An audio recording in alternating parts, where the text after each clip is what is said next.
옛날 옛적 한국의 영주 지역에는 아름다운 구름산이 있었다. 산은 늘 안개에 쌓여 있어 마치 하늘에 떠 있는 구름 같았다. 이 구름산에는 신비한 황금 연꽃이 피어 있다는 전설이 전해져 내려왔다. 이 연꽃은 단지 아름다운 것뿐 아니라 인간의 마음을 정화하고 소원을 이루어주는 힘이 있다고 했다. 영주 마을의 주민들은 이 황금 연꽃을 찾기 위해 무수히 많은 탐험을 시도했지만 그 누구도 연꽃을 발견할 수 없었다. 연꽃이 피어있는 곳은 산의 심장이자 신령이 깃든 곳이라 하여 오직 순수한 마음을 가진 이들만이 찾아낼 수 있다 전해졌다. 어느 날 마을에 한 소년이 있었다. 그의 이름은 순호였다. 순호는 가난한 농부의 아들로서 어떤 어려움에도 불구하고 늘 밝고 순수한 마음을 가지고 있었다. 그의 어머니는 병으로 많이 편찮으셨고 순호는 어머니를 위해 무엇이든지 할 수 있었다. 하루는 순호가 집에서 나와구름산 기슭에 앉아 있었다. 그는 자신의 소박한 마음을 담아 산신령에게 기도했다. 산신령님, 제발 어머니의 건강을 되돌려주세요. 그 순간 엷은 안개 속에서 작은 나비가 나타나더니 순호 앞에 있는 나무까지 날아갔다. 나비는 그를 부르는 듯이 몇 번 날갯짓을 하고는 산속으로 사라졌다. 나비를 따라가기로 결심한 순호는 신비롭게도 길을 잃지 않고 깊은 숲속을 헤치며 나아갔다. 그러자 마치 꿈속과 같은 곳에 닿았다. 그곳에는 황금빛 물결의 연못이 있었고 중앙에는 전설의 황금 연꽃이 피어 있었다. 연못 주변은 새들의 노래와 함께 온갖 꽃들이 활짝 피어 있었고 그 향기는 천상과도 같았다. 순호가 연못에 다가가자 황금 연꽃이 부드럽게 흔들리며 목소리를 냈다. 너의 마음의 순수함이 여기까지 인도했구나. 너의 소원을 말해보거라. 순호는 황금 연꽃에게 간절히 말했다. 저의 어머니의 건강을 돌려주세요. 연꽃은 환히 빛나며 연못의 물결이 조용히 움직였다.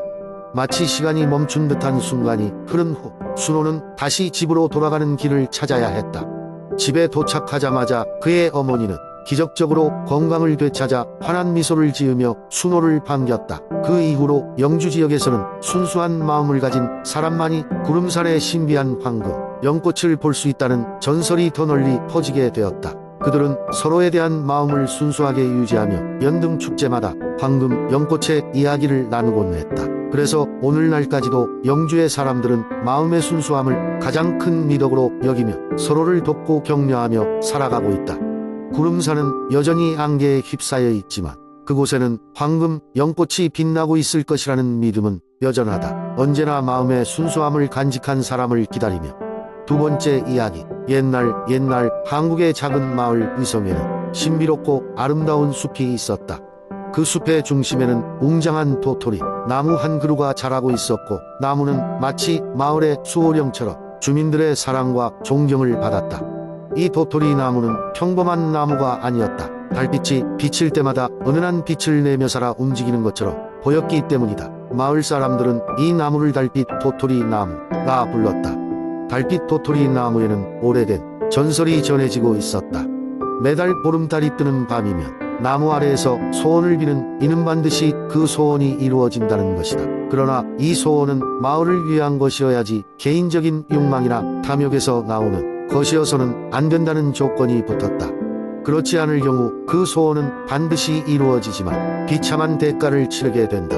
어느 추운 겨울 마을에는 가뭄과 기근이 겹쳐 많은 사람들이 고통 속에 있었다. 이런 상황에서 한 젊은 농부 철수가 있었는데 그는 모두를 위해 마을의 안녕을 빌기로 결심했다.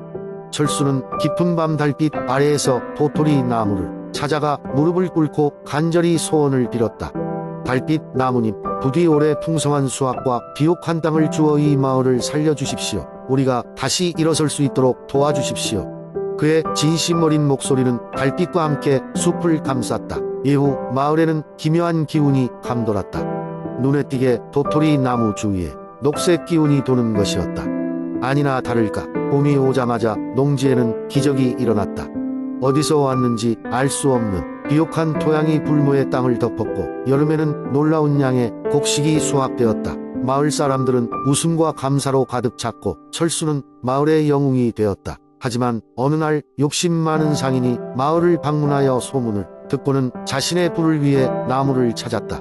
몰래 도토리 나무 아래로 가서 소원을 빌었다. 달빛 나무님, 나에게 엄청난 불을 주십시오. 그의 탐욕스러운 마음은 달빛 나무를 불편하게 만들었다. 다음 날 상인은 엄청난 재화를 얻었으나 얼마 지나지 않아 불행이 연이어 들이닥쳤고 결국 그는 모든 것을 잃고 쓸쓸히 마을을 떠나고 말았다. 그 사건 이후 마을 사람들은 달빛 도토리 나무의 규칙을 다시 깨달으며 마을을 위한 소원 외에는 그 나무에게 소원을 빌지 않았다.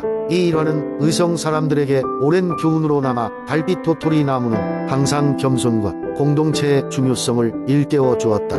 그리고 마을 사람들은 그 숲 속에 있는 도토리 나무를 여전히 신성하게 여기며 매달 보름달이 뜨는 밤마다 감사의 마음을 전한다. 세 번째 이야기. 옛날 외적 청주의 풍요로운 평야에는 신비로운 전설이 내려오곤 했습니다. 바로 돔이라는 이름의 고귀한 수호신과 그의 기생적인 친구인 향나무에 대한 이야기입니다. 거대한 평야 한가운데에는 거창한 향나무가 우뚝 서 있었습니다. 이 향나무는 마을 사람들에게 특별한 의미가 있었습니다. 그들은 이 나무가 말하지 않는 지혜의 샘이라고 믿었고 수확 시기가 되면 나무 주위에서 의식을 치르며 풍년을 기원하곤 했습니다. 하지만 누구도 그 나무가 살아있고 돔이라는 수호신과 깊은 연결이 있다는 사실은 몰랐습니다. 돔이는 하늘에서 내려온 신령으로 청주 평야를 지키고 인간들 사이에 조화를 이끌어주는 역할을 했습니다. 드러나지 않게 모습을 감추고 있지만 향나무를 통해 사람들에게 경고와 조언을 전달했습니다. 그의 사명은 평화롭고 조화로운 삶을 유지하는 것이었습니다. 인간의 삶의 깊은 애정을 가지고 있던 돔이는 사람들의 희노애락을 함께 나누며 때로는 그들을 돕기 위해 힘차게 개입하곤 했습니다. 그러던 어느 날 탐욕스러운 외부의 족속들이 청주 평야를 침범하기 시작했습니다. 그들은 이 비옥한 땅을 차지하고 부유함을 누리려 했습니다. 마을 사람들은 그들에게 맞서 싸우려 했지만 다수의 적에 비해 숫자가 적었습니다. 마을 주민들은 절망에 빠져 있었습니다. 그때 밤하늘에 신비한 불빛이 비추어졌고 사람들이 항상 신성시하던 향나무가 빛나기 시작했습니다. 돔이는 향나무의 힘을 빌려 밤이 깊은 시간에 사람들의 꿈속에 나타났습니다. 그는 마을 지도자에게 말했다. 외부의 족속들은 힘으로 두려움을 주지만 우리는 우리의 결속과 지혜로 맞서야 합니다. 향나무의 나뭇잎에서 떨어진 이 씨앗을 심으세요. 그리하면 마을의 울타리가 되어 당신들을 지켜줄 것입니다. 마을 사람들은 돔이의 지시를 따라 향나무 주위에 씨앗을 심었습니다. 이내 씨앗은 무성한 식물로 자라나 마을을 둘러싼 울타리가 되었습니다. 이 울타리는 단순한 나무가 아닌 돔이의 마법이 깃든 힘이었습니다. 외부 족속들이 공격을 시도할 때마다 그들은 결코 마을의 경계를 넘을 수 없었고 힘을 잃고 떠나가고 말았습니다. 그로부터 몇 세대가 지나도 청주 평야 사람들은 평화롭게 살았습니다. 그들은 향나무 아래에서 매해 풍년을 기원하며 돔이와 향나무의 이야기를 전했습니다. 시간이 흐르면서 돔이의 존재는 잊혀가고 있었지만 그의 희생과 향나무의 힘은 여전히 그들의 삶 속 깊숙이 녹아 있었습니다. 인간의 탐욕을 넘어선 돔이와 향나무의 전설은 오늘날에도 청주 사람들에게 삶의 지혜를 일깨우며 그들에게 자연과 사람의 조화에 대해 깊이 생각하게 만들었습니다. 그리고 그곳의 향나무는 여전히 그 자리에서 묵묵히 그들의 조화를 지켜보고 있었답니다. 네 번째 이야기. 옛날 옛적 증평이라는 작고 아름다운 마을에는 신비로운 대나무 숲이 있었습니다. 이 대나무 숲은 평범한 숲이 아닌 한밤중이 되면 스스로 빛을 발하며 사람들의 손을 사로잡는 매력을 가지고 있었습니다.